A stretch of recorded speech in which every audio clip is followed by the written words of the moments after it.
Hello বন্ধুরা, welcome to our channel Banga sports আড্ডা। নিয়ে চলে এলাম আরও একটা আপডেটেড ভিডিওটা শুরু করব ডায়মন্ড হারবার এফসির আপডেট দিয়ে। আই লিগ 2-তে ডায়মন্ড হারবার এফসির স্বপ্নের দৌড় কিন্তু অব্যাহত রয়েছে। দলটা আই লিগ 2-এ কিন্তু দুর্দান্ত পারফরমেন্স করছে। খুব কম সময়ের মধ্যে দলটা যেভাবে নিজেকে গুছিয়ে নিয়েছে, মানিয়ে নিয়েছে, তা কিন্তু সত্যিই প্রশংসাযোগ্য। কালকে তারা কিন্তু শ্যাটকে 4-1 গোলে পরাজিত করেছে, যেখানে ডায়মন্ড হারবার এফসির হয়ে জবি জাস্টিন জোড়া গোল করেন। দলটা কিন্তু সত্যিই দুর্দান্ত পারফরমেন্স করছে এবং এই পারফরমেন্সের উপর ভর করে সমর্থকেরা কিন্তু দলের কাছে ভালো রেজাল্ট আশা করছেন এবং সেক্ষেত্রে অনেকটাই সফল ডায়মন্ড হারবার এফসি। ভারতীয় ফুটবল সার্কিটে নতুন হলেও দলটার মধ্যে যথেষ্ট পোটেনশিয়াল রয়েছে। দলটা কিন্তু একটা ইউনিট হিসেবে খেলছে প্রতিটা ম্যাচে। এরপর আমরা চলে আসবো আইএসএল এর আপডেটে।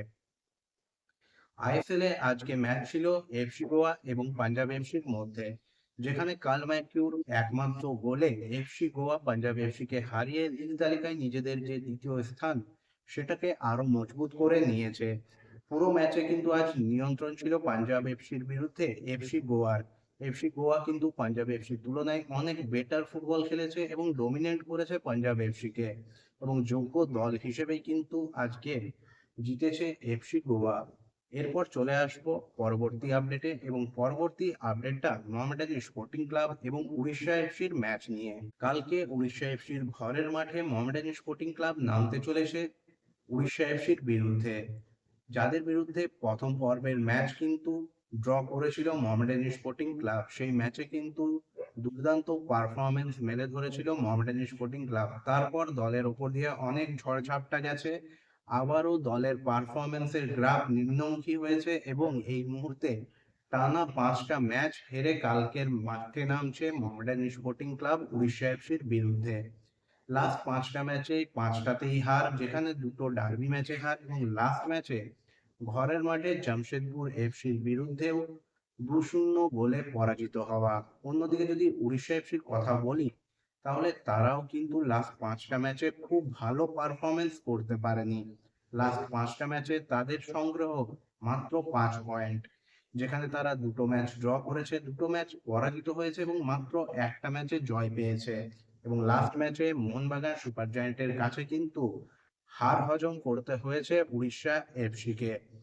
উড়িষ্যা এফসি দলটা এই মুহূর্তে কিন্তু 22 ম্যাচ খেলে 29 পয়েন্ট নিয়ে লিগ তালিকায় সপ্তম স্থানে রয়েছে, যেখানে মোহামেডানের স্থান একেবারে তলানিতে।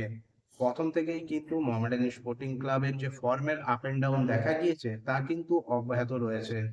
এই ম্যাচটা দুই দলের কাছে ভিন্ন অর্থে গুরুত্বপূর্ণ। মোহামেডানের কাছে গুরুত্বপূর্ণ এই অর্থে, তারা চাইবে যে লাস্ট কটা ম্যাচ তাদের বেঁচে রয়েছে সেখানে সম্মানজনক রেজাল্ট করে এই মরশুমটা শেষ করতে, যাতে পরের মরশুমের জন্য কিছুটা হলেও মনোবল সংগ্রহ করা যায়।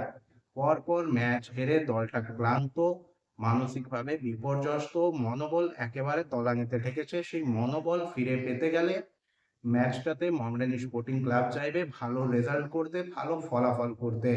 অন্যদিকে উড়িষ্যা এফসির কাছে এখনো কাগজে কলমে আইএসএল প্লে অফে যাওয়ার যেটুকু সুযোগ রয়েছে, সেই সুযোগকে বাঁচিয়ে রাখার জন্য তারা চাইবে কালকের ম্যাচ থেকে জয় তুলে নিতে।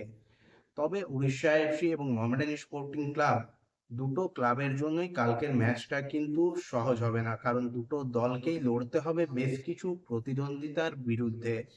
এই মুহূর্তে উড়িষ্যা এফসির জন্য যেটা খারাপ খবর এবং মোহামেডান স্পোর্টিং ক্লাবের জন্য যেটা সুখবর বলা যেতে পারে, সেটা হলো উড়িষ্যা এফসি তাদের দুজন মূল খেলোয়াড়কে কিন্তু কালকের ম্যাচে পাচ্ছে না। একজন হলেন মুর্তাদা ফল, যিনি কিন্তু উড়িষ্যা এফসির ডিফেন্সের অন্যতম স্তম্ভ। লাস্ট ম্যাচে তিনি লাল কার্ড দেখেছেন, তাই এই ম্যাচটা তিনি মিস করবেন। অন্যদিকে সেই ম্যাচেই হলুদ কার্ড দেখায়, 4টে হলুদ কার্ড হয়ে যাওয়ায় হুগো বুমসকেও পাবে না উড়িষ্যা এফসি, যা কিন্তু মোহামেডান স্পোর্টিং ক্লাবের জন্য যথেষ্ট একটা ভালো খবর। এরই পাশাপাশি মোহামেডান স্পোর্টিং ক্লাবের জন্য আরো একটা ভালো খবর হলো মির্জালম কাসিমভের ফিরে আসা। তিনি যে সাসপেনশন ভোগ করছিলেন সেটা থেকে তিনি বেরিয়ে এসেছেন এবং খুব সম্ভবত কালকে তিনি হয়তো স্কোয়াডেও থাকবেন। এখন দেখার কালকে মোহামেডান স্পোর্টিং ক্লাব কিভাবে দল সাজায়, কিভাবে দল নামায়। কারণ লাস্ট ম্যাচে আমরা দেখেছি একটা হঠকারী সিদ্ধান্ত, যেখানে রবি হাঁসদাকে হুট করে প্রথম একাদশে একদম শুরু থেকে খেলানো, যা ক্লিক তো করেনি, বরং প্লেয়ারটার উপরে অহেতুক একটা চাপ সৃষ্টি করে দিয়েছে। এখন এই ম্যাচে মোহামেডান স্পোর্টিং ক্লাব কোন কম্বিনেশনে কোন চারজন বিদেশিকে নিয়ে প্রথম একাদশ সাজায়, কোন ভারতীয়দের রাখে, সেটাই দেখার। উড়িষ্যা এফসি ঘরের মাঠে যথেষ্ট ভয়ঙ্কর, যথেষ্ট শক্তিশালী। দুজন মূল খেলোয়াড়কে না পেলেও দলটা যথেষ্ট ব্যালেন্সড এবং মোহামেডান স্পোর্টিং ক্লাবের তুলনায় ধারে ভারে সব দিক থেকেই কিন্তু দলটা এগিয়ে।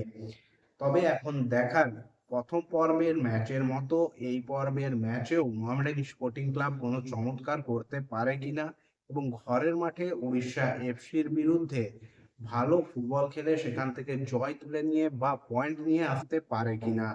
অন্যদিকে উড়িষ্যা এফসি তারা কিন্তু এই ম্যাচে পুরো জিজান লাগিয়ে দেবে পুরো 3 পয়েন্ট পাওয়ার জন্য। কারণ তাদের কাছে যেটুকু সুযোগ রয়েছে সেটাকে বাঁচিয়ে রাখতে হলে এই ম্যাচে জয় ছাড়া আর কোনো উপায় নেই উড়িষ্যা এফসির কাছে।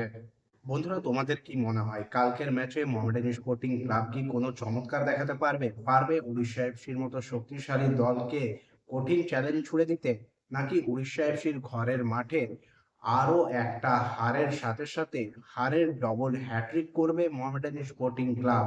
অবশ্যই তোমরা তোমাদের মতামত কমেন্ট করে জানিও।